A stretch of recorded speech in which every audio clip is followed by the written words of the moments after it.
58। अच्छा जी, बीना सिकंदरबाजी की एक ये दो एडजस्टमेंट्स रह गई थी, जरा पॉइंट 6 पढ़ें पेज नंबर 373 पे। बीना लिव्स इन एन अपार्टमेंट, बीना एक अपार्टमेंट में रहती है, सिचुएटेड अबव हर ऑफिस, जो उसके ऑफिस के ऊपर है, and 2/5 of the property expenses, और 2/5 property expenses relate to his apartment. जरा सोच के बताएं पहले कि 2/5 नॉट अलाउड होंगे या 3/5 नॉट अलाउड होंगे?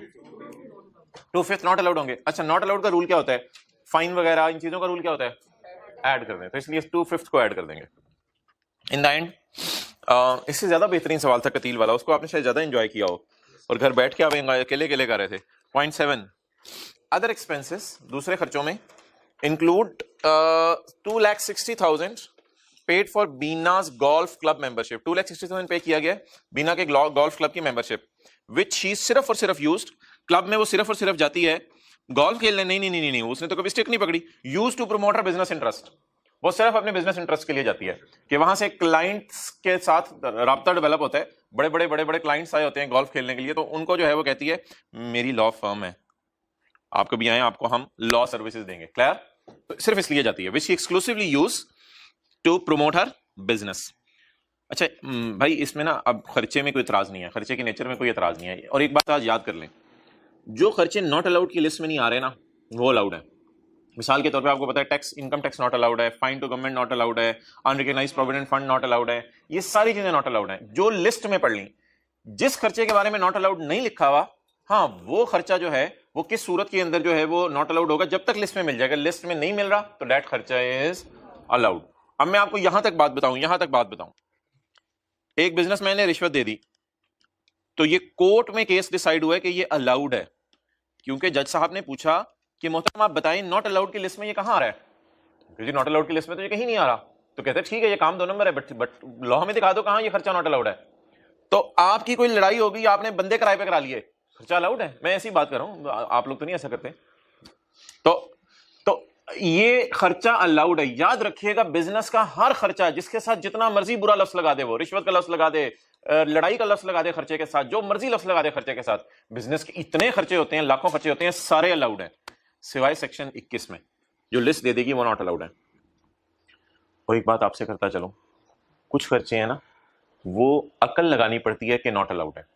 मिसाल के तौर पे डोनेशन आपने दे दी नॉन प्रॉफिट इदारे को, तो उसका टैक्स माफ है।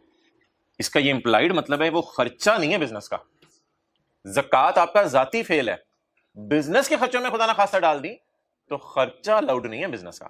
अब आप कहेंगे ज़कात भी नहीं सेक्शन 21 के अंदर, चैरिटेबल डोनेशन भी नहीं सेक्शन 21 के अंदर, लेकिन भाई तो आपको पता है कि उसको दूसरा बेनिफिट मिल रहा है। तो जब जिसकी चीज का दूसरा बेनिफिट मिल रहा हो तो फिर बच्चों की तालीम का खर्चा बिजनेस में तो नहीं जाएगा। हाँ, बच्चों की तालीम का खर्चा आपका है तो आपको डिडक्टेबल अलाउंस मिल जाएगा, तो एक बात और याद रख लें, वैसे तो पिछली क्लास में ये बात हुई है जब उसका न्यूमेरिकल जाता कतील का।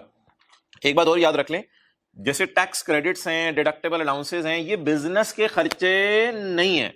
ये बिजनेस के खर्चे क्यों नहीं है?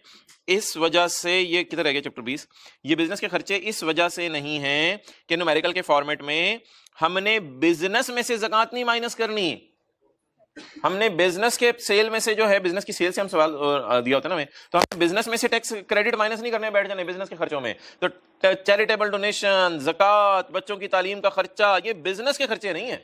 हाँ, अगर बिजनेस के खर्चों में माइनस हो चुके हैं तो आप इन्हें सही करने के लिए, हाँ कल कल आंखों अगर वो नीचे आए, आप ज़कात माइनस यहाँ कर लें, आप कोई मसला नहीं, एजुकेशन एक्सपेंसेस यहाँ माइनस कर ले, आपने चैरिटी दी है यहाँ माइनस कर ले, बट आप ये कहें कि मैं बिजनेस के खर्चे के तौर पर माइनस करूंगा, तो इस पर चपेट.com बनती है और कुछ भी नहीं।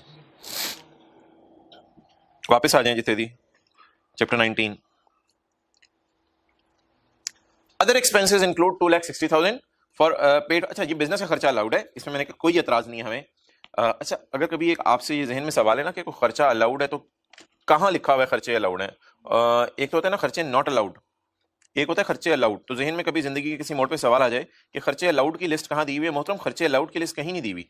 लेकिन अगर पेपर में कोई सिनेरियो पे सवाल आ जाए जिसमें आपको साबित करना पड़े कि गोल्फ क्लब मेंबरशिप का खर्चा अलाउड है, तो आप कौन सा पॉइंट लिख के आएंगे? अब आप परेशान होंगे मैं कौन सा पॉइंट लिख के आऊं। पेपर में कोई रिश्वत का खर्चा आ जाए, आपको सवाल आ जाए कि उसने रिश्वत पे की है, अब आपके दिल में आ रहा है यार ये खर्चा तो अलाउड है, लेकिन अब मैं पॉइंट कौन सा लिख के आऊं? तो मोहतरम सारे अलाउड खर्चों के लिए सेक्शन 20 का 1 है, दूसरे सफे पे जो था चैप्टर के, in computing income from business reduction shall be allowed for any expenditure incurred and Holi and exclusively for business. Not allowed जो खर्चा आएगा पेपर में खर्चे में सिनेरियो बेस्ड सवाल आया, 10 खर्चे हैं, उसमें से 6 आपने कहा नॉट अलाउड है, 4 अलाउड है। जो 4 अलाउड है उन पे आप 20 का 1 लिख के आ जाए अंग्रेजी में।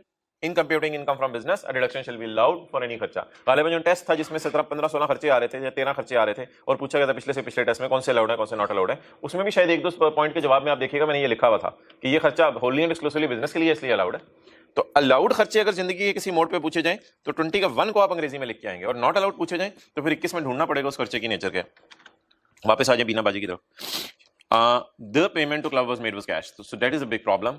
पेमेंट इसने क्लब को जो है वो कैश में कर दी है। इसमें इंडिविजुअल पेमेंट इसने नहीं बताई कि 2,60,000 किस तरह पे किया। आमतौर पे मेंबरशिप फीस साल में एक ही दफा पे की जाती है, इसलिए 2,60,000 एकदम उसने जेब से निकाले होंगे। लाख के नोट 5-5 तो उसने नोट निकाले होंगे लाख के 2, और 50,000 का एक नोट निकाला होगा और 10,000 का एक नोट निकाला होगा। तो इसने ये नोट पकड़ा दिए होंगे इन रोकड़ा फॉर्म, इन चेक फॉर्म, इन रोकड़ा फॉर्म, रोकड़ा फॉर्म बोलिए अगर कुछ नहीं होता, इन रोकड़ा फॉर्म। अच्छा अब देखें जी ये खर्चा किस पॉइंट के तहत नॉट अलाउड है। पेज नंबर कौन से भाई फ्रॉम हमारे 130 जी बिल्कुल, तो पॉइंट नंबर एल है पेज 130 पे। एनी खर्चा for a transaction paid under a single account head whose total exceed 2,50,000। कोई भी और दो रोजाना है कि कोई भी खर्चा जिसका टोटल 2,50,000 से ज्यादा है वो कैश में पे नहीं किया जा सकता, तो इसलिए ये कैश में पे कर दिया गया, ये नॉट अलाउड है। टाइम पे आया करेंगे, पिछले 5-7 में न्यूमेरिकल्स की बहुत बेसिक बात हुई है, बड़ी इंपॉर्टेंट, किसी से कवर कीजिएगा जी मोहतरम। आप भी मजे से आ रहे हैं, बहुत इंपॉर्टेंट बातें हो गई हैं। आपका दिमाग खुले, देखें इनके दिमाग खुले हुए हैं, आप लोगों के घर में दिमाग खुल गए इनके, क्योंकि बड़ी बेसिक बातें हुई हैं न्यूमेरिकल्स के एतबार से। अच्छा इसमें कोई मसला तो नहीं आया था रिम्यूनरेशन? किसने ट्राई नहीं मारी? इसने बिजनेस तक काफी आसानी करा दिया। किसने ट्राई नहीं मारी? किसने आगे ट्राई मारी है अगली 4-5 एडजस्टमेंट? कोई मसला आया इसमें ना? कोई बोर्ड मीटिंग वगैरह उसने अटेंड की है तो यार ये याद रखिएगा, अगर बोर्ड मीटिंग को अटेंड कर लेना तो वो एम्प्लॉई होता है। एम्प्लॉई अगर बोर्ड मीटिंग अटेंड कर ले तो वो इनकम फ्रॉम सैलरी में जाता है। कोई भी फीस बोर्ड मीटिंग के दे दीजिए एम्प्लॉई को, ये इनकम फ्रॉम सैलरी में जाता है।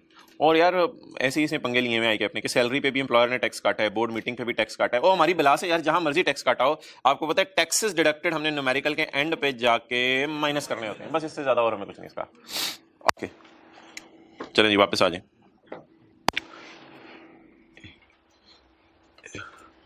अच्छा सेक्शन 77 में ना 2 चीज़ें हमारी रह गई हैं, और 76 में एक लीज रह गई है, और 77 में वो रह गया।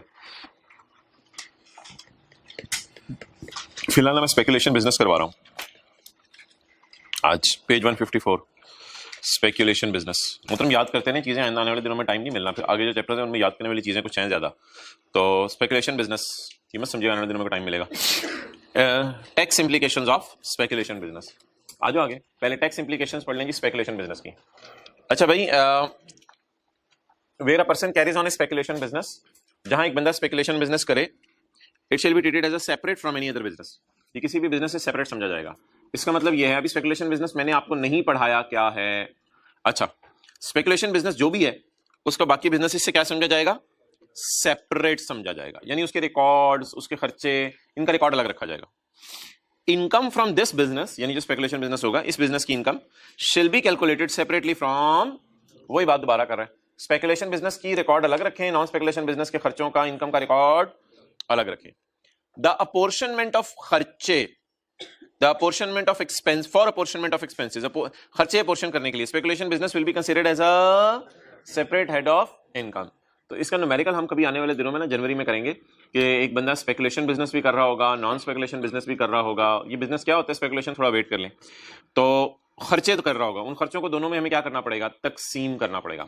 तो खर्चे पोर्शन करने के लिए स्पेकुलेशन बिजनेस को एक सेपरेट हेड समझे। तो फिर हेड्स कितने हो गए? Salary, business, capital gain, other source, business speculation और बिजनेस नॉन स्पेकुलेशन। तो ये हेड्स अलग अलग हो गए। बिजनेस मैंने पहले बोल दिया, मतलब salary, property, capital gain, other source, business speculation और बिजनेस नॉन स्पेकुलेशन। अच्छा ये जो इतनी ज्यादा उसने बातें कर दी ना तो बंदा परेशान हो जाता है, कहते हैं स्पेकुलेशन बिजनेस को सेपरेट रखना।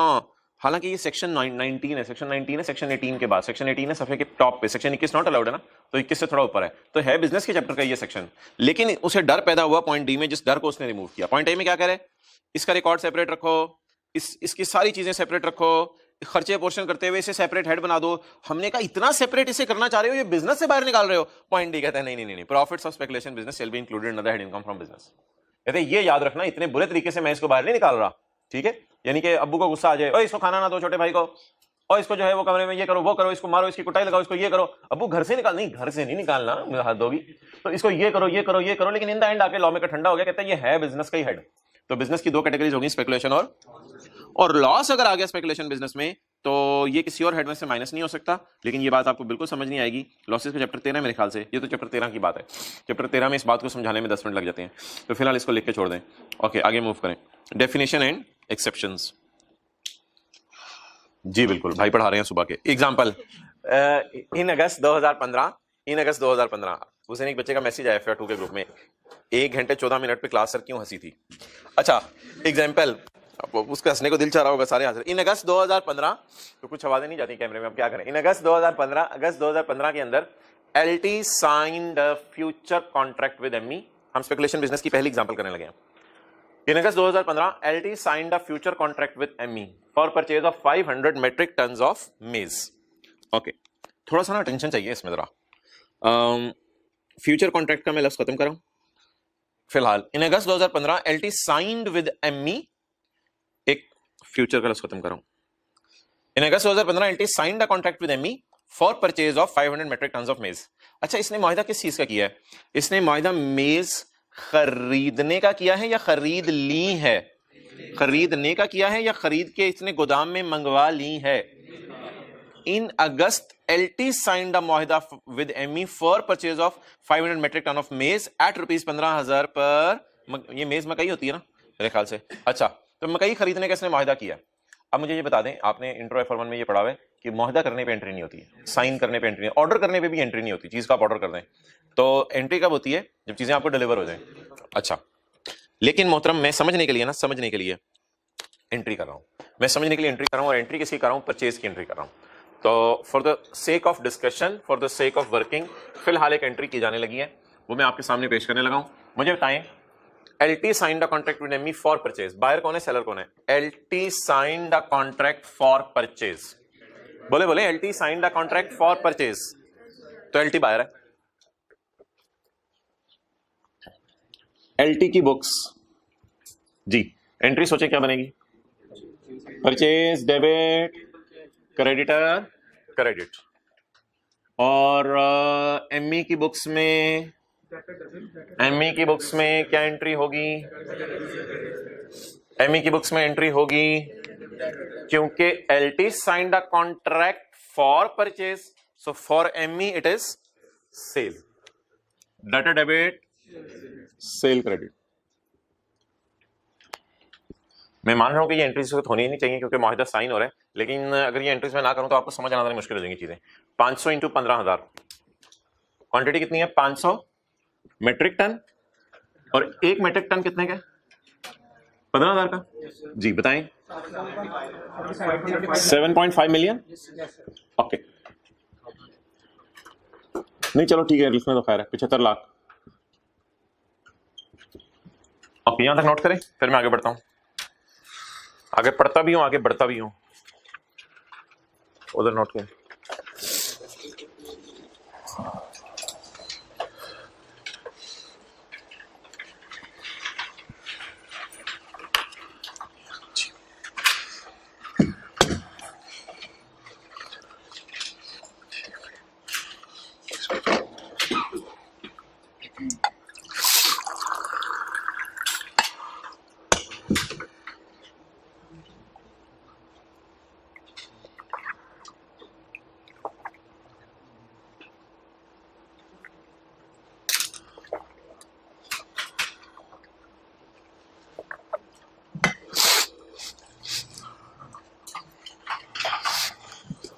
Okay.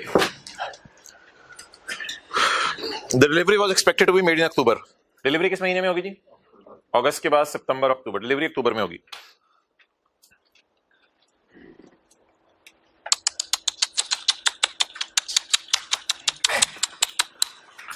ये तो उल्टा हो गया, तो किधर बैठा? ये तो उल्टा हो गया क्या? ME also agreed to repurchase, यानी पहले किस पे उसने क्या कहते हैं, ME की बात करें, ME ने पहले सेल किया है, उसने कहा मैं इसको दोबारा खरीद लूंगी। सेल की हुई चीज, जिस तरह वॉश सेल से नहीं होती थी, वॉश सेल की और बाद में दोबारा परचेज कर ली तो रीपरचेज। बहरहाल री के लफ्ज को छोड़ें, मुझे बस इतनी सी लाइन का मतलब बता दें, M E agreed to purchase, M E agreed to purchase. चलें आ जाए, M E agreed to purchase. Entries बताएं, अगली ट्रांजेक्शन है। आप कहेंगे सर आपको कैसे पता अगली ट्रांजेक्शन है? एमी ऑल्सो यानी अगली बात बताने लगे, also M E also agreed to purchase. अब आप कह रहे होंगे ये हो क्या रहा है, थोड़ा सब्र कर जाए, कुछ चीजों का फौरन जवाब नहीं होता, सब्र कर जाए। M E agreed to repurchase the entire lot. M E ने परचेज करने का सोचा, एंट्री पाए, अब चलाएं entry. M E agreed to purchase, ये परचेज की एंट्री करेगा, कोई डाउट है तो पूछ लें, ऊपर देख लें आए तो। एमी एग्रीड टू परचेज, बोले बोले बोले entry, purchase debit, creditor credit. अच्छा अब मुझे बताइए ये क्या एंट्री करेगा, उसने परचेज अगर करनी है तो फिर ये सेल कर रहा होगा ना, क्योंकि ये खरीद चुका हुआ है ना, ठीक है। तो इसकी बुक्स में एंट्री बोलें जी दोबारा, data debit sale credit. Okay let's revise, बड़ी सिंपल सी बातें हैं इंट्रो की क्लास वाली। L T signed a contract with M E, with M E को छोड़ें जो बोल्ड किया हुआ है। L T signed a contract for purchase, so who is buyer, who is buyer in first line, in first line L T. इसकी मैंने बाय की एंट्री कर ली, इसकी सेल की। एमई की जिम्मेदारी है कि अक्टूबर में उसको डिलीवर करेगा। M E also agreed to purchase, M E agreed to purchase, तो क्या एंट्री बनेगी? M E agreed to purchase. वैसे एग्रीमेंट की एंट्री नहीं होती लेकिन चले खैर है, एमई एग्रीड टू परचेज, ये परचेज की एंट्री बन जाएगी। तो obviously then he will sell, he will के बाद सेल ना बोला अगर मैंने मारने दे। ओके चलें जी आ जाइए तरफ।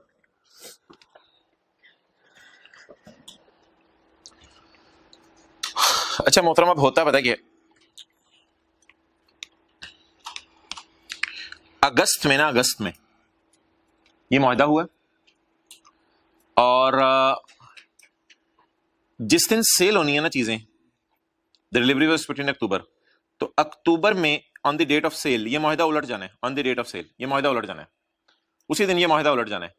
अब प्रैक्टिकली होता क्या है, अगस्त सितंबर अक्टूबर, एक बंदा है वो चीजें खरीदने का मुआहदा करता है कि यार मैं तेरे से ना अक्टूबर में चीज 10 रुपए की खरीदूंगा। अब वो खरीदने का मुआहदा कर लेता है कि मैं तेरे से 10 रुपए की चीज अक्टूबर में खरीदूंगा, अगस्त सितंबर अक्टूबर, और साथ ही ये मुआहदा कर लेता है अगला बंदा कि मैं तुझे बेच भी दूंगा। लेकिन जो अगली प्राइस होती है ना अक्टूबर की, वो दोनों को नहीं पता होती कि ट्रांजैक्शन जिस पर रिवर्स होनी है। स्पेकुलेशन बिजनेस में याद रखिएगा, मैं आपको पढ़ाऊंगा, ट्रांजैक्शन होती नहीं है, बस ये हवाई बातें होती हैं। इन द एंड अक्टूबर में जो जीता वो सिकंदर बन जाएगा और जो हारा वो बंदर बन जाएगा। अच्छा ये पता नहीं अपने मैंने पहले सुना है, तो जो तो अगली क्लासों में चला दूंगा दोनों में, तो जो जीता वो सिकंदर बन जाएगा, जो हारा वो बंदर बन जाएगा। तो असल में ना अब एक प्राइस एग्री हो गई है आज परचेज की कि परचेज कितने पे करना है, लेकिन जो ये वाली प्राइस है ना ये दोनों को नहीं पता। अब ये वाली प्राइस जब दोनों को नहीं पता तो दोनों मुआहिदा करते हैं कि इस डेट को ट्रांजैक्शन उल्टाएंगे। उल्टाने का क्या मतलब होता है, जिसने परचेज करना होता है ना वो कहते हैं मैं इस डेट को परचेज भी करूंगा और दोबारा क्या कर दूंगा, सेल भी कर दूंगा। इस डेट को ट्रांजैक्शन उल्टाते हैं। ट्रांजैक्शन उल्टाने पे किसी को नहीं पता होता क्या होना है, हो सकता है मार्केट में 10 रुपए वाली चीज 8 रुपए की होगी, हो सकता है मार्केट में 10 रुपए वाली चीज 12 रुपए की होगी। तो इसका मतलब है ये अपने आप को मार्केट फोर्सेस के ऊपर छोड़ देते हैं। स्टिल बात समझ नहीं आएगी जब तक मैं एग्जांपल की तरफ वापस ना हूं। ये हल्का सा हिंट देने की और समझाने की मैंने कोशिश की है। ये अपने आप को मार्केट फोर्सेस पे छोड़ देते हैं। जो एक खरीदने का मुआहिदा होता है वो आज 10 रुपए की प्राइस पे एग्री हो जाता है, और फिर जिसने खरीदा होता है वो इस दिन बेचने का मुआहिदा भी करता है, और फिर खरीदना बेचना नेट करके देखते हैं किसको कितना बचा। लेकिन मकई शायद इन्होंने जिंदगी में देखी भी नहीं होती, बस अखबार में मकई के रेट देख के ये बात तय हो जाती है। और एक समझ रहा होता है महंगी, दूसरा समझ रहा होता है नहीं नया पाकिस्तान आ गया, टेंशन वाली चीजें सस्ती हो जाएंगी। ये सामने रख के दोनों मुआहिदा कर लेते हैं और फिर देख लेते हैं आखिर में किसको फायदा हुआ किसको नुकसान हुआ। अच्छा फायदा या नुकसान निकालना थोड़ा सा मुश्किल होता है सवाल पढ़ के, इसलिए मैंने आपके समझने के लिए एंट्रीज कर दी हैं। हालांकि परचेज का मतलब बिल्कुल ब्लंडर है, चीजें परचेज का मतलब होता है खरीदनी चीजें, बिल्कुल नहीं खरीदी। सेल का मतलब होता है बिक गई, डिलीवर हो गई, बिल्कुल नहीं बेचेंगे हम। इस ट्रांजैक्शन में चीजें आती ही नहीं है। मैं आपको स्पेकुलेशन बिजनेस की डेफिनेशन का सिर्फ आखिरी हिस्सा पढ़ा दूं, not settled by actual delivery of commodity. Speculation business की यह खासियत है कि इसमें एक्चुअल डिलीवरी ऑफ कमोडिटी नहीं होनी।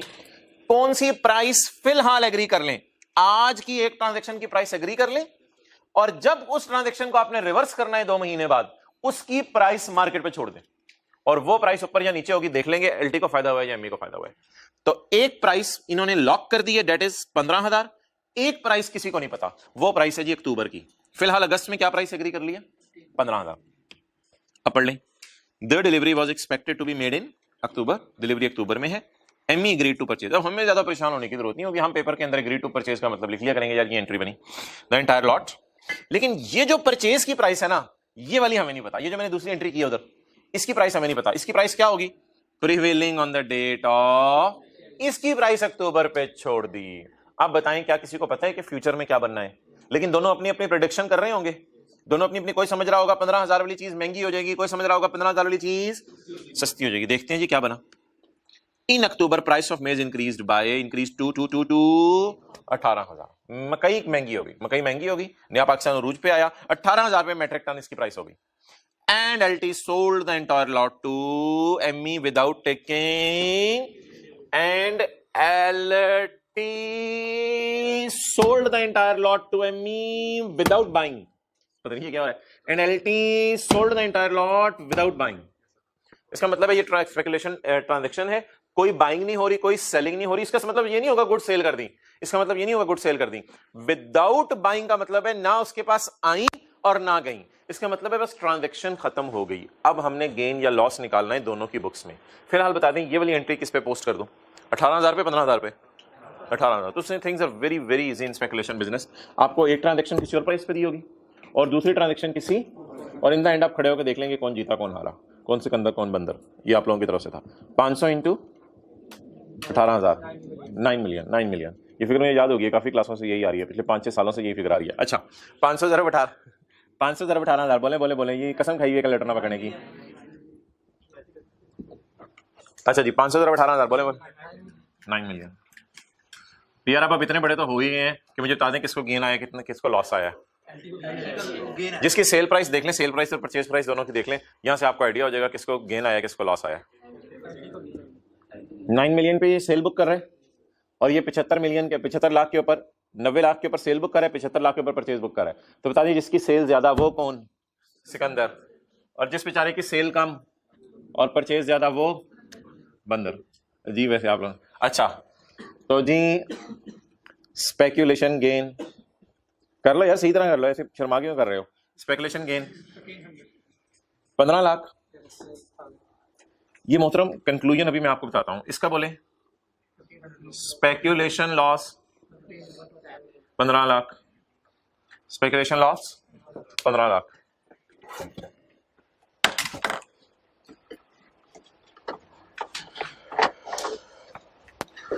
इन द एंड होता क्या है वो सवाल वाले ने नहीं लिखा। इन द एंड होगा ये ट्रांजैक्शन कैसे सेटल होगी? LT will pay 15 lakh to ME। LT ME को 15 लाख, उल्टा हो गया, उल्टा हो गया। ये हारने वाले ने पैसे देने हैं, बंदर ने पैसे देने हैं। बंदर कौन है? ME। ME will pay 15 lakh to LT। जिसको नुकसान आया वो 15 लाख रुपए इसको दे देगा और ME फिर तौबा कर लेगा, यार ये बड़ा गंदा काम है, यार ना करें यार, ये बड़ा गंदा काम है। LT को चस्का पड़ जाएगा, बेगम बड़ा चंगा काम लगे, बेगम की छाड़ परे 15 लाख ले आया। बेगम समझाएगी, ये बात मैंने नहीं बताई। हाँ, कैश की ट्रांजैक्शन तो हुई है, कैश की ट्रांजैक्शन मैंने जनरल एंट्री नहीं की। इन द एंड ये होगा, अगर कैश की ट्रांजैक्शन असल में जनरल एंट्री जो बुक्स में होंगी वो हमारे सिलेबस में नहीं है, जनरल एंट्रीज में करा देता ना। ये जनरल एंट्री होगी ना ये जनरल एंट्री होगी ना ये जनरल एंट्री बुक्स में क्या होगी? ये बंदा एंट्री करा होगा कैश डेबिट इनकम क्रेडिट, और ये बंदा एंट्री करा होगा खर्चा डेबिट कैश क्रेडिट। लेकिन जनरल एंट्रीज हमने क्यों करनी है? हमारे से तो टैक्स का पेपर है, गेन लॉस निकालना चाहिए। गेन लॉस निकालना कुछ बच्चों को टफ लगता था, जिसकी वजह से मैंने कुछ अरसे से परचेज और सेल की जनरल एंट्रीज करवाने लग गया। जबानी तरह चीजें समझ नहीं आती थी। जनरल एंट्रीज अब नीचे नोट करें, मेरे नहीं ख्याल हुई नहीं है, जनरल एंट्रीज आपको नीचे नोट करनी पड़ेंगी।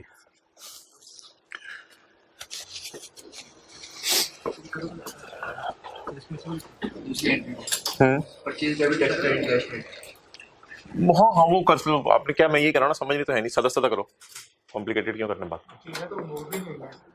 चीजें मूव क्या हुई, चीजें तो मैं कह रहा हूँ उन्होंने देखी नहीं। और भाई ये तो बहुत, आप ये बात यहां तक रुकेगी नहीं। उन भाई ने तखलिया कर लिया है, उन्होंने चेहरा नीचे कर लिया है, ये बात यहां पर रुकेगी नहीं, ये बात बहुत आगे तक जाएगी और ये बात यहां तक पहुंचेगी कि कल कला को यही दोनों बैठे हुए ये बातें कर रहे होंगे, मैंने तुझे पूरी पेल कंपनी बेची, दूसरा कहेगा मैंने खरीदी। तो फिर आज की प्राइसेस शेयर्स की पता होगी, कल की किसी को पता नहीं होगी। और ये बात यहां तक नहीं रुकेगी, कहेगा मैंने लंदन स्टॉक एक्सचेंज के सारे शेयर तुझे बेचे, दूसरा कहेगा मैंने खरीदे। तो ये मार्केट में सिर्फ प्राइसेस देख के ये लोग बातें कर रहे होते हैं, इनको नहीं पता होता फिजिकली चीजें कहाँ हैं, किधर हैं, किसकी हैं। अगर क्लास में बात ना की जाती तो शायद मेज आप लोगों ने पूछना भी नहीं था, शायद कुछ को पता भी नहीं था मेज क्या है, उन्होंने थोड़ी देर बाद जाके मेज समझना था आई हटा के।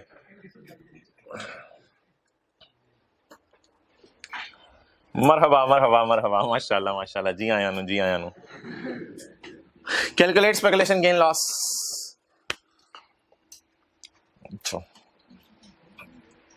अच्छा अब आप लोग ये सवाल पूछने लग जाइएगा, सोल्ड कर दी है खरीदे बगैर, तो सर इसका मतलब है शायद डिलीवरी हुई है। नहीं नहीं नहीं नहीं, ऐसी बात नहीं है। जब उसने लिख दिया मैंने डिलीवरी के बगैर यानी खरीदे बगैर बेच दी है, उसका मतलब ये नहीं कि उसने बेची है, उसके पास थी नहीं। अच्छा अब मुझे बता दें कैसे पता चला पहले की बुक्स में परचेज की एंट्री होनी है या सेल की एलटी की बुक्स। एलटी की तरह बात करता हूं, कैसे पता चला कि एलटी की बुक्स में मैंने पहले परचेज की एंट्री करनी है। L T signed a contract for purchase, इसलिए मैंने पहले एलटी की बुक्स में कौन सी एंट्री कर दी, ऑब्वियसली फिर एमई की बुक्स में एमई ग्रेट। ये वॉश सेल भी ऑलमोस्ट इस टाइप की चीज थी एमई, लेकिन उधर कॉन्सेप्ट ये नहीं था, उधर चीजों की एक्चुअल डिलीवरी होती थी, उधर एक्चुअल डिलीवरी होती थी। एमई ग्रेट टू परचेज, अब एमई की बुक्स में फिर किसकी करूंगा, परचेज की। बस ये ना अपने फिक्रे हाईलाइट करने किसी तरह कर लें अपनी किताब में, एमई ग्रेट टू परचेज। यहां से आपको जनरल एंट्री पता चल जाएगा कि गेन लॉस ऑटोमेटिकली निकलाएगा इंशाल्लाह। और ये वर्किंग में जनरल एंट्रीज करनी हो कर ले, नो प्रॉब्लम, कोई मसला नहीं।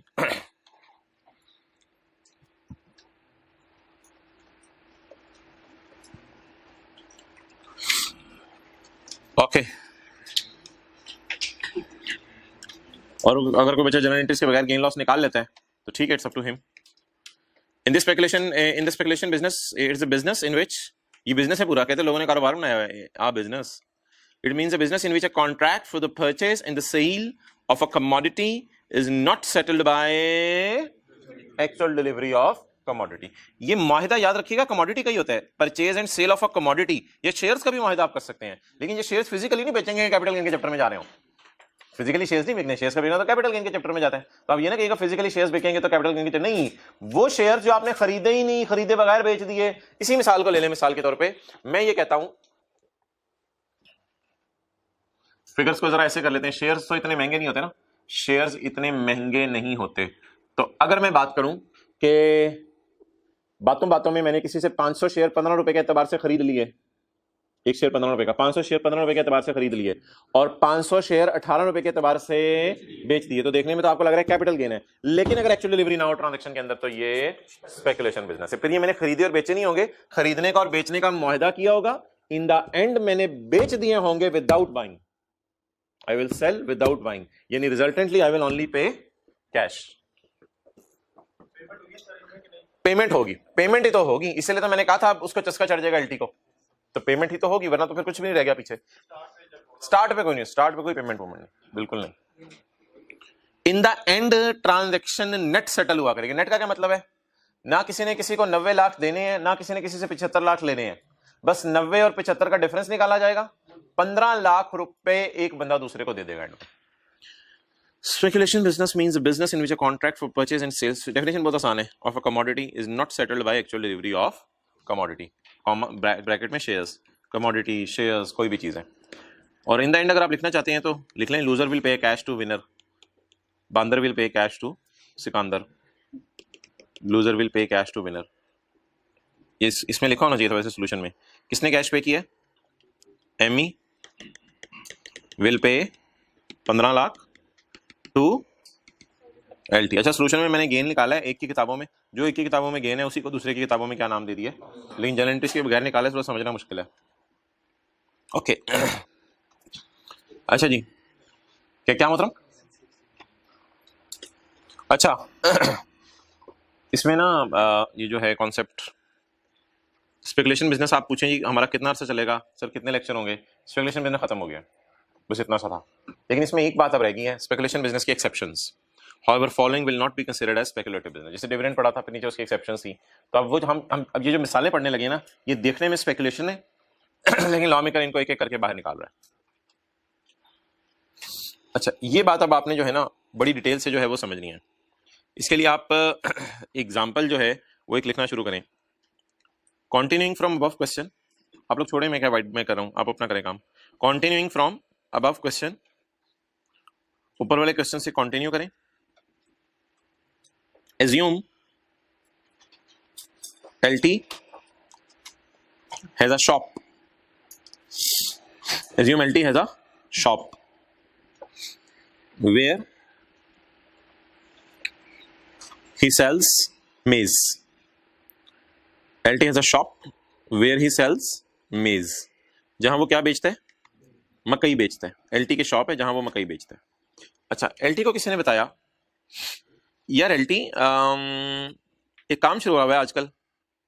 LT ने कहा बोलो तो। कहते हैं वो कोई मार्केट है, वहां से आप मेज का या शेयर्स का या कुछ चीजों का अगर आप मुआहिदा कर लो तो वो चीजें ना बैठे बैठे आपको कुछ मुफ्त में पैसे मिल जाते हैं। LT ने कहा ये क्या हो रहा है यार, आपने कहा जाके ट्राई कर ले, एक मार्केट है जहां से आपको मुफ्त में पैसे मिल जाते हैं। और देख यार मेज का कोई पता नहीं महंगी हो जाए, कोई पता नहीं मेज महंगी हो जाए तो तुझे दुकान पे अक्सर मकई खरीदनी पड़ती है, तेरे लिए टेंशन प्रोग्राम होता है, तू मकई खरीदेगा, ये करेगा, पता नहीं आप लोग मेरा काम देख रहे होते हैं, ये ले तो ये मकई खरीदनी होती है, ये होता है वो होता है, तो तू मकई खरीदने के चक्कर में पड़ेगा, महंगी मकई हो जाएगी। एक बाजार है जिसमें सुना है मुफ्त में पैसे मिलते हैं, जरा ट्राई कर जो उस बाजार में जाके, क्योंकि हमने सुना है मकई महंगी हो रही है, तो हो सकता है तुझे उस बाजार से कुछ बच जाए, लेकिन कान इधर कर, तू उधर से लुट के भी आ सकता है। ऐसा भी हो सकता है तुझे लूट लिया जाए, कोई पता नहीं चलता उधर किसको कितने पैसे मिले। LT जिसकी दुकान थी मकई की, LT जिसकी दुकान थी मकई की, LT ने बॉर्डर क्रॉस किया और इस गंदी मार्केट में चला गया जहां पे लोग जो है उगड़ पड़ते हैं। यहां पे आपको बहुत से जहाज मिलेंगे, बहुत से जहाज मिलेंगे। एक जहाज उसको मिला अम्मी ने कहा नए आए हो यार, इधर कहां से आए हो? नहीं प्लीज। अच्छा तो यार तो पहले तो नहीं इधर तुम नजर आते थे, आओ आओ बैठो बैठो, क्या करना है जी? इधर से पैसे पुसे मिलते हैं, मैंने सुना है। कहते डूब भी जाते हैं लोग, बहुत आए तुम्हारे जैसे, बहुत गए, हम अभी तक बैठे हैं, तो यहाँ से डूब भी जाते हैं पैसे, तो सोच समझ के डिसीजन लेना। बहरहाल इसने स्पेकुलेशन ट्रांजैक्शन जो है वो शैतान का नाम लेके कर ली। इसने कहा शैतान का नाम लेके, यार मैं स्पेकुलेशन ट्रांजैक्शन करता हूं, देखी जाएगी जो होगी मेरे साथ। जब इसने स्पेकुलेशन ट्रांजैक्शन की तो ये इस उम्मीद पे था कि हो सकता है मुझे कोई पैसे बच जाएं, हो सकता है कोई पैसे मुझे नुकसान हो जाए। अब जब इस ट्रांजैक्शन की एंड आया तो ये सारा सिनेरियो ज़हन में रखें, इसको कितना बचा LT को 15 लाख बच गया। अब एम्मी तो बड़ा हैरान हो रहा है, यार पहली दफा आया मैं लूट के लेके चला गया, क्योंकि एम्मी ये समझ रहा था कि शायद बाजार में मकई की कीमत कम हो जानी है। क्योंकि एक बात याद रखिएगा, अगर मैं डेटा थोड़ा बदलता हूं ना, इस 18 अगर मैं डेटा थोड़ा बदलता हूं ना, इस 18,000 को 14,000 करता हूं, तो बिल्कुल स्टोरी ऑपोजिट हो जानी है। ठीक है, तो अब आप ये ना कहिएगा ये मार्केट में ऐसा क्यों होता है, दोनों की एक्सपेक्टेशन माइंड की डिफरेंट होती है। ठीक है, फिलहाल LT किस चक्कर में मार्केट में गया था?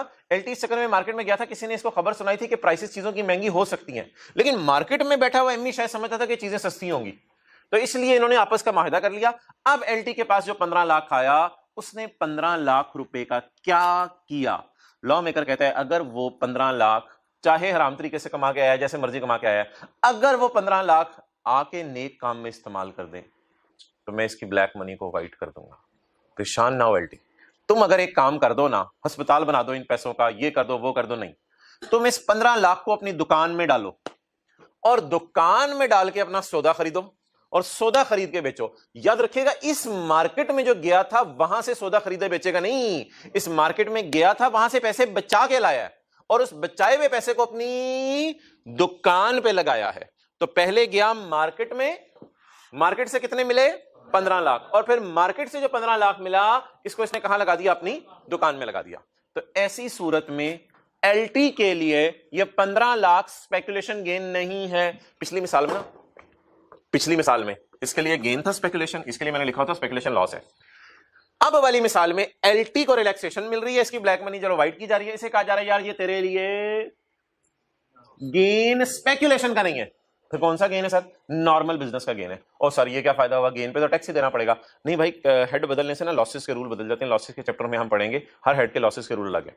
तो लॉ मेकर कहता है ये इसका नॉन स्पेकुलेशन गेन नहीं है, ये इसका कौन सा गेन है? LT का, सॉरी स्पेकुलेशन गेन नहीं है, ये इसका कौन सा गेन है? नॉन स्पेकुलेशन, यानी नॉर्मल बिजनेस की इनकम है इसकी। तो ये 15 लाख इसको रिलैक्स कर दो, 15 लाख इसका स्पेकुलेशन गेन ना कहो, लेकिन एम्मी स्टिल इस लॉस को क्या कहता रहेगा?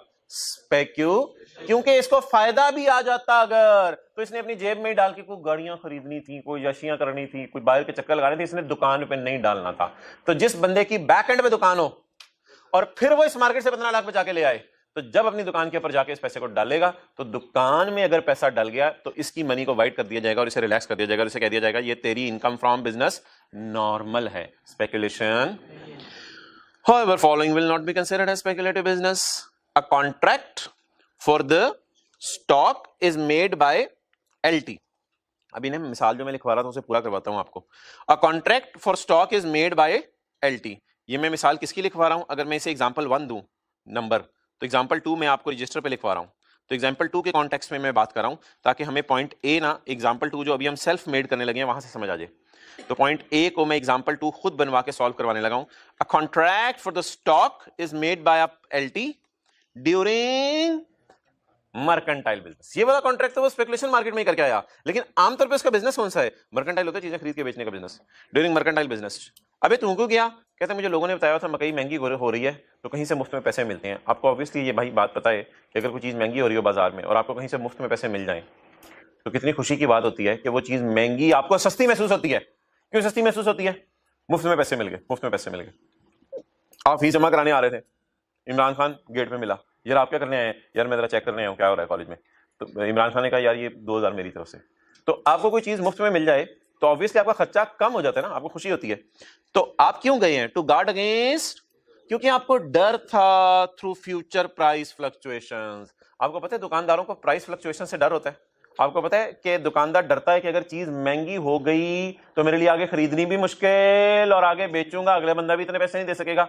इसको डर क्यों था? इसके दिल में क्या डर था फ्यूचर में? मैं ये नहीं कह रहा कि इसका ये जो प्राइस फ्लक्चुएशन का डर है हमेशा फुलफिल ही हो जाया करेगा उस मार्केट से।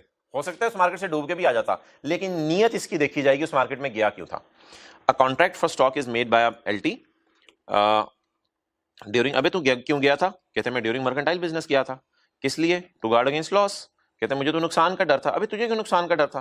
कहते हैं सुना था चीजें महंगी हो रही हैं तो मकई अगर महंगी हो जाती तो ना मैंने खरीद सकनी थी, ना मेरे पास इतने पैसे हैं और ना फिर खरीद नहीं सकती थी तो आगे मैंने बेच कहां से सकनी थी। ये मुझे डर था दिल में, जिस वजह से मैं वहां चला गया। मैं और कुछ नहीं करने गया था। ये 15 लाख मैंने अपनी याशियों में इस्तेमाल नहीं करना, एलटी कह रहा है। हाँ एमई को अगर बच जाता, फिलहाल तो उसे लॉस हुआ है, एमई को अगर बच जाता वो शायद इसको किसी दुकान में इस्तेमाल ना करता, वो इसको फजूल खर्ची में इस्तेमाल कर देता या अपना घर बना लेता, कुछ भी कर लेता, दुकान में इस्तेमाल नहीं करना था।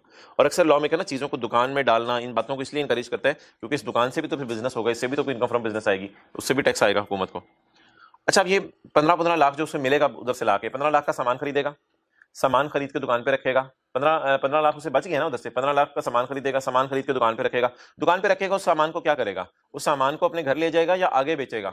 अब ये आगे बहुत अगली बात शुरू होगी, एलटी और एमई से भी आगे की बात शुरू हो गई। अब ये बात यहां तक पहुंच गई है कि सरासिफ उस दुकान पे गए हैं, उसको क्या यार मकई दे दे।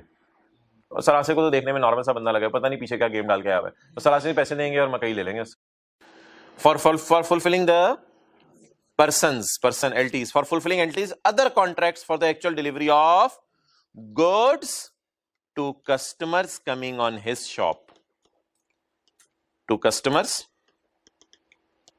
coming on his shop। ये इस 15 लाख को अपने बिजनेस में इन्वेस्ट करेगा लॉस से बचने के लिए, या इस 15 लाख को जो है वो अपनी अय्याशियों में उड़ा देगा, इन्वेस्ट करेगा, अपनी दुकान पे इन्वेस्ट करेगा। क्योंकि इसका कौन सा बिजनेस है? मर्केंट।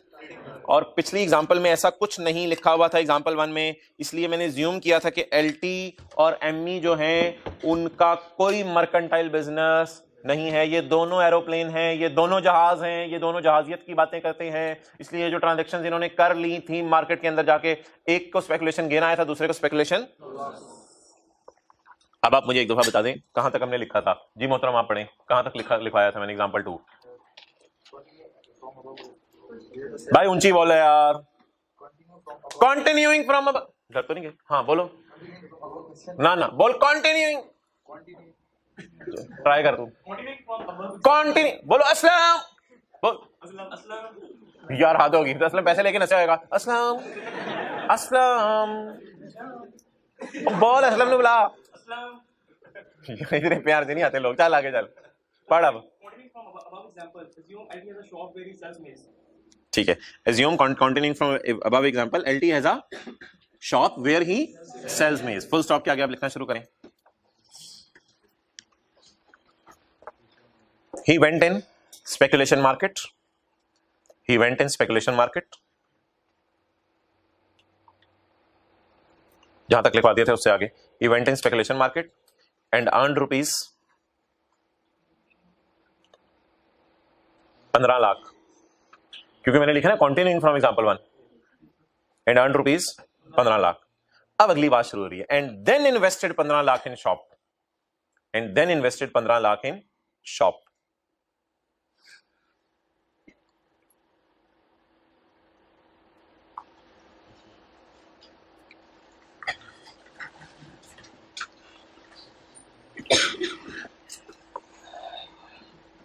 चलें आखिरी दफा पढ़ लें और इसको ना इधर याद कर लें. एक तो आजकल मसला ये है कि 4-4-5-5 लाइनें रोजाना याद करने के लिए मिल रही हैं. However, following will not be considered as speculative business. A contract for maize is made by LT. लिखा है LT आपने ऊपर साथ वाले ने भी. तो contract for stock is made by LT during trading business. अभी तू क्यों उधर गया था? इमरान खान ने पूछा तुझे क्या तकलीफ थी? जी मुझे ना लॉसेस का डर था. अभी तुझे क्यों लॉस का डर था? कहते मैंने सुना था मकई महंगी हो रही है तो कहीं से मुफ्त में पैसे मिल जाते हैं. नहीं मुझे डर था बस इसलिए मैं गया था. अब क्या करेगा इस पैसे का? For buying a diamond ring for my जोजा. फिर तो गड़बड़ है, फिर तो गड़बड़ है.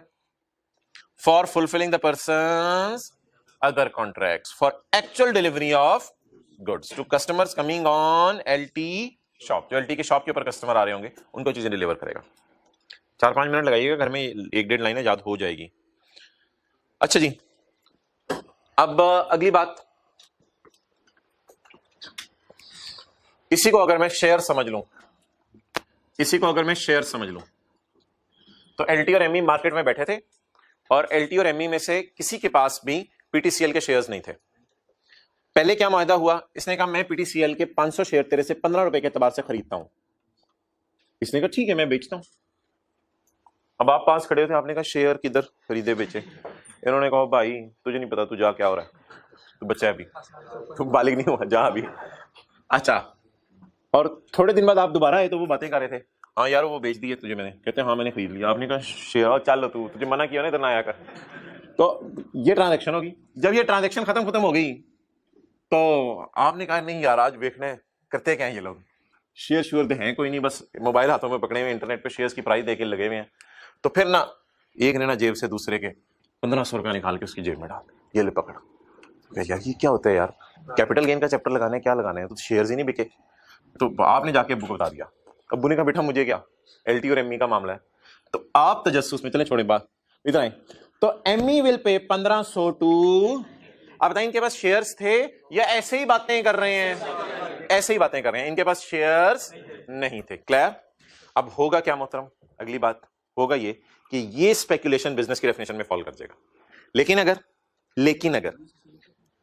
अगर किसी एक के पास, मिसाल के तौर पे किसी एक के पास शेयर होते और फिर वो ट्रांजैक्शन करता, तो ऐसी सूरत के अंदर मोहतरम बता दें क्या बनता? अगर किसी एक के पास भी शेयर होते और फिर वो ट्रांजैक्शन करता कि पता नहीं यार शेयर्स क्या क्या बनना है, मेरे शेयर्स कहीं सस्ते ना हो जाएं, और उसको कोई बता देता कि एक मार्केट है जिसमें जाके तुझे मुफ्त में पैसे मिल सकते हैं, तो फिर वो जाता मार्केट से और पैसे लेके आता और घर में शेयर भी रखे होते, तो क्या ये कहा जाएगा कि वो बंदा स्पेकुलेशन कर रहा है, या उसको रिलैक्स किया जाएगा और ये कहा जाएगा उसके लिए नॉन स्पेकुलेशन है?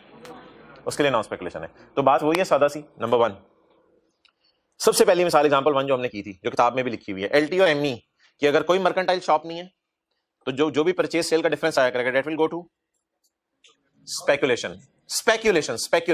एलटी के लिए भी एमई के लिए भी, अगर कोई मर्केंटाइल की दुकान नहीं है. दूसरी एग्जांपल, एमई तो मर्केंटाइल दुकान नहीं है, लेकिन मैंने कहा था एलटी की मर्केंटाइल दुकान है. ये अब जो भी वहां से कमा के लाया, इस कमाने को क्या कहा जाए? Non speculation business. ये 2 मिसालें होगी. तीसरी मिसाल, दोनों में से किसी के पास शेयर्स नहीं है और फिर इस मार्केट में ट्रांजैक्शन करें, तो ये क्या होगा? स्पेकुलेशन. दोनों के लिए स्पेकुलेशन. और अगर किसी एक के पास भी शेयर हैं तो दूसरे की बात नहीं करेंगे, दूसरे के लिए स्पेकुलेशन ही होगा. जिसके पास शेयर हैं अगर वो इस मार्केट में से कुछ कमा के आ जाए या कुछ लूज करके आ जाए, उसके लिए नॉन स्पेकुलेशन. तो पॉइंट बी पढ़ ले.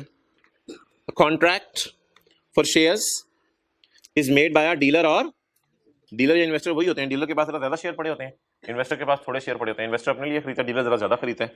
कई लोग भी उसके पास. Contract for shares is made by dealer investor to guard against loss.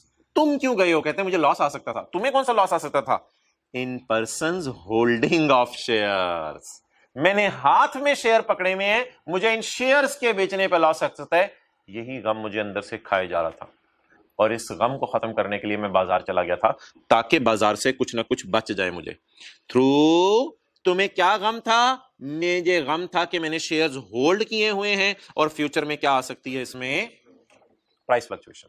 तो बस पेपर में अब हमने ये जज करना हुआ करेगा कि इनके पास मर्केंटाइल बिजनेस या इनके पास शेयर्स पहले से मौजूद हैं या नहीं है। ओके, तीसरी बात को इतनी इंपॉर्टेंट नहीं और ना ज़्यादा आपको समझने की ज़रूरत है, और ना ज़्यादा मैं इससे सवाल लूँगा क्योंकि ये थोड़ी सी सीए फाइनल की बातें हैं ना, आई कैप इसको टेस्ट करते हैं न्यूमेरिकली। ये ना एक बिजनेस है छोटा सा, जॉबिंग आर्बिट्राज। ये अब तो शायद बहुत कम हो गया, बल्कि शायद पॉसिबल ही नहीं रहा। पहले ये होता था कि लाहौर स्टॉक एक्सचेंज और कराची स्टॉक एक्सचेंज के अंदर आज से 15-20 साल पहले प्राइस डिफरेंस होता था, लेकिन अब तो मार्केट्स इतनी तेज़ हो गई हैं कि एकदम जिस तरह बिहेव करती हैं दोनों जगह एक ही प्राइस होती है शेयर्स की। लेकिन पहले ये होता था कि थोड़े से कोई 1-2 मिनट के लिए प्राइस डिफरेंस होता था चीज़ों का। मिसाल के तौर पे एक शेयर लाहौर में 10.5 रुपए का है तो कराची में 10.6 रुपए का है। तो लोग क्या करते थे, 2 लाख शेयर खरीदते थे। अब आप कहेंगे 50 पैसे बचेंगे या 10 पैसे बल्कि बनेंगे, 10 पैसे बचेंगे, 1 रुपया भी नहीं बचेगा, 10 पैसे बचेंगे। लेकिन अगर 10 पैसे 2 लाख दफा बचें तो वो तो अच्छी खासी रुपीज में अमाउंट हो जाएगी, इसलिए मैं ये कैलकुलेशंस नहीं करवा रहा, ये हमारे सिलेबस में नहीं है। अच्छा, 10.5 रुपए का बंदा शेयर खरीदता था और फौरन कराची में 10.6 रुपए का बेच देता था, वही 2 लाख शेयर। तो ऑब्वियसली आप मल्टीप्लाइज करेंगे तो कुछ ना कोई कितना भी 1-2 हज़ार जो भी होगा गेन आ जाएगा, 20,000 गेन आ गया। इसको कौन सा बिजनेस कहते हैं? जॉबिंग आर्बिट्राज। जॉबिंग आर्बिट्राज का मतलब छोटा सा लिख लें, 2 स्टॉक एक्सचेंजेस के प्राइस डिफरेंस से फायदा उठाना। 2 स्टॉक एक्सचेंजेस के प्राइस डिफरेंस से फायदा उठाना।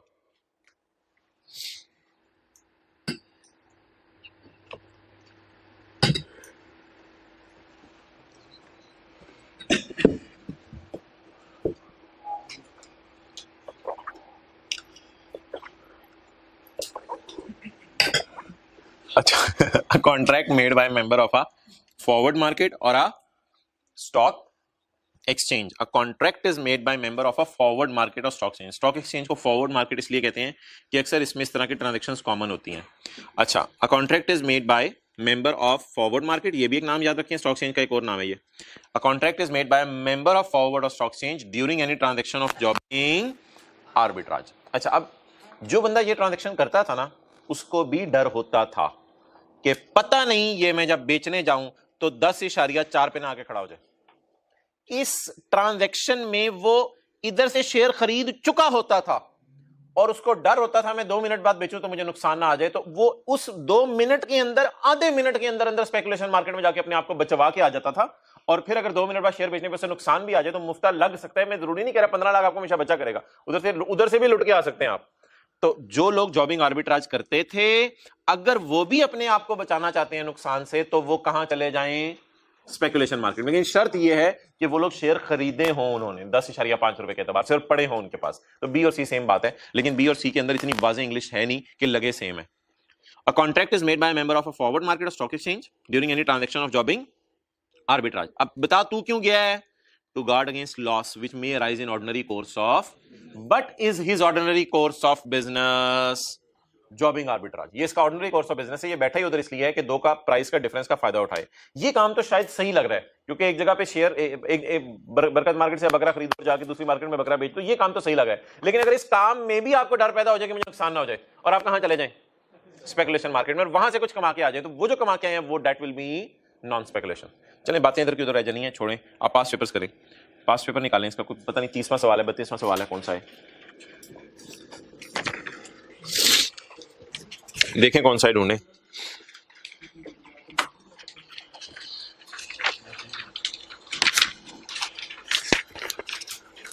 उनतीस के बाद ही होगा।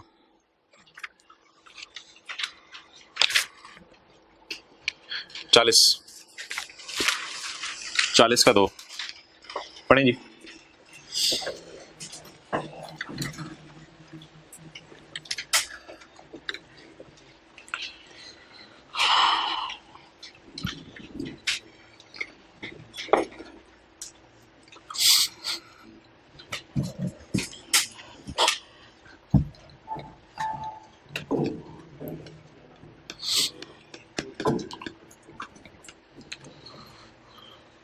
On 2nd January 2009, page 163, SL entered into a forward contract for purchase. फिलहाल अगर मुझे फिगर्स दी हो सवाल में, फिलहाल अगर फिगर्स दी हो सवाल में, तो मैं एसएल की बुक्स में किसकी एंट्री करूंगा? जरा हिम्मत करें। S L entered into a contract for purchase of raw material. S L की किताबों में किसकी एंट्री करूंगा? परचेज की। To be used in its business to guard against loss through S L entered into a forward contract. Forward contract क्यों करने गया है? कि वहां से जो पैसा बचाएगा वो डालेगा रॉ मटेरियल खरीदने के लिए अपनी दुकान में। आगे बताते हैं, यहां से तो बात खत्म हो गई। ये जो भी प्रॉफिट या लॉस आएगा वो क्या आएगा? Non speculation. On the date of sale, on the date of sale, उस अगर पिछली मिसाल से मैं लिंक करूं ना, तो एंटर्ड इनटू कॉन्ट्रैक्ट था अगस्त में और उस पिछली मिसाल में सेल थी अक्टूबर में, ऐसे ही है। अगर मैं इसमें बात करूं, ऑन यकम January he entered into a contract for purchase on the date of maturity of forward contract. इसमें उसने सेल्स सूल का जिक्र नहीं किया, लेकिन फॉरवर्ड कॉन्ट्रैक्ट वही वाला होता है, मुझे 2 नंबर है। On the date of maturity of forward contract SL did not took the delivery. SL ने कहा हुआ था एसएल मैं परचेज करूंगा, लेकिन कहते हैं मुझे डिलीवरी नहीं चाहिए। और but the contract was settled by making a payment of 5 lakh. Contract settle कैसे हुआ? 5 लाख पेमेंट करके। यार एक बात बताइएगा, दूसरी पार्टी का नाम पता है? दूसरी पार्टी का नाम पता है? नहीं पता। अब मेरा आपसे सवाल है, SL entered into a contract and it was settled by making a payment of 5 lakh. It was settled by making a contract settle हुआ है पेमेंट से। आपको क्या लग रहा है, ये सिकंदर है बांदर है? अगर ये लिखा होता पेमेंट बाय अदर पार्टी तो फिर और बात होती। इसमें तो अदर पार्टी का नाम ही नहीं है। The contract was settled by making a payment from SL. SL ने पेमेंट की है कितनी?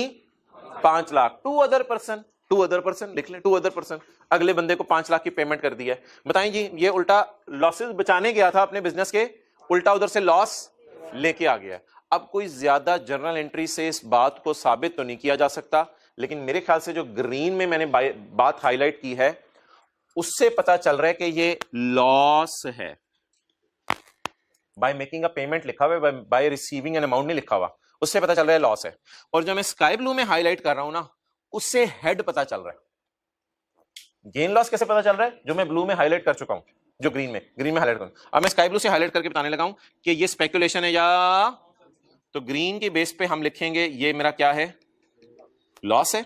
और अब हेड मुझे नहीं पता, हेड के अलग मार्क्स होंगे। पहले तो मेरे ख्याल से एग्जामिनर इस बात के मार्क्स देगा आपको कि इसको पता चल गया गेन है या लॉस है। तो पेमेंट करने वाले को हमेशा क्या होता है इस मार्केट में? लॉस, और मिलने वाले को गेन होता है। यहां से ये वो जज कर रहा था आपका कि लॉस आया या गेन, एक ये कॉन्सेप्ट उसने आपका जज किया। दूसरा फिर ऑब्वियसली इतना वाजे बता दिया था इसने, ये नॉन स्पेकुलेशन है, बिजनेस पीछे कुछ रह नहीं गया था। अब आप इसमें क्या लिख के आएंगे? इसमें वही लॉ की प्रोविजन लिख के आएंगे। कौन सा वाला पॉइंट? एक्सेप्शन वाला ना, पॉइंट ए लिख के आएंगे। अब आप थ्योरी का सवाल है तो पॉइंट ए लिख के आएंगे, पॉइंट ए की अंग्रेजी लिख के आएंगे। उसमें आप हल्का फुल्का स्पेकुलेशन बिजनेस भी लिखें तो कोई हर्ज नहीं, ज्यादा डिटेल से नहीं। स्पेकुलेशन बिजनेस ऐसा बिजनेस होता है जिसमें सेटल नहीं होती चीजें, डिलीवरी नहीं होती। लेकिन अगर आपका मर्केंटाइल बिजनेस है और आप उधर चले गए तो फिर ये जो गेन है नॉन स्पेकुलेशन है। इसलिए ये आया तो स्पेकुलेशन मार्केट से, लेकिन 5 लाख क्या कमा के आया? Non speculation. अच्छा जी, 1 मिनट, अब 1-2 मिनट ले लेता हूं आपका। ये बैड डेट रिकवरी का एक सेक्शन है यार, बैड डेट रिकवरी का एक पॉइंट है। क्वेश्चन 26 में हमारा एक पॉइंट रहता है, his business assets worth ₹5 lakh were destroyed by earthquake. उसके बिजनेस एसेट्स हैं 5 लाख के, वो अक्टूबर 2005 में अर्थक्वेक से डिस्ट्रॉय हो गए। He claimed loss in his return for 2006 में उसने दावा किया कि ये मेरा लॉस है। अक्टूबर 2005-2006 ही बनता है। But an amount of 1.5 lakh was disallowed bye tax authorities. लेकिन टैक्स वालों ने कहा 1.5 लाख हम आपको डिसअलाउ करते हैं। तो अलाउ कितना किया? वैसे 5 लाख का हमारा नुकसान हुआ है। नुकसान कितने का हुआ है? 5 लाख का। उन्होंने कितना नुकसान नहीं माना, कितना मान लिया? इन tax year 2008 the government gave him a compensation of 4 lakh. Recover कितना हो गया? 4 लाख। अच्छा यार, मैंने माना कि ये कॉन्सेप्ट लॉ में वाजे तौर पे नहीं लिखा हुआ। जब कोई कॉन्सेप्ट लॉ में वाजे तौर पे ना हो ना, तो बुनियादी असूलों की बुनियाद पे हम उस कॉन्सेप्ट को सॉल्व कर सकते हैं। किसी के जहन में क्या आ रहा है, कौन सा वाला फॉर्मूला वगैरह लगा लिया जाए तो यहाँ पे इंशाल्लाह काम चल जाएगा। पहले हमारा नुकसान हुआ था, बाद में गवर्नमेंट से रिकवर हो गया है। किसी के जहन में कौन सा आ रहा है? जरा मेजॉरिटी लोग ऊंची बोलें। 30-40% लोगों ने बोल दिया है कि एक्चुअल नुकसान भी मुझे गिवन है, जिसे मैं एक्चुअल बैड डेट कहता था।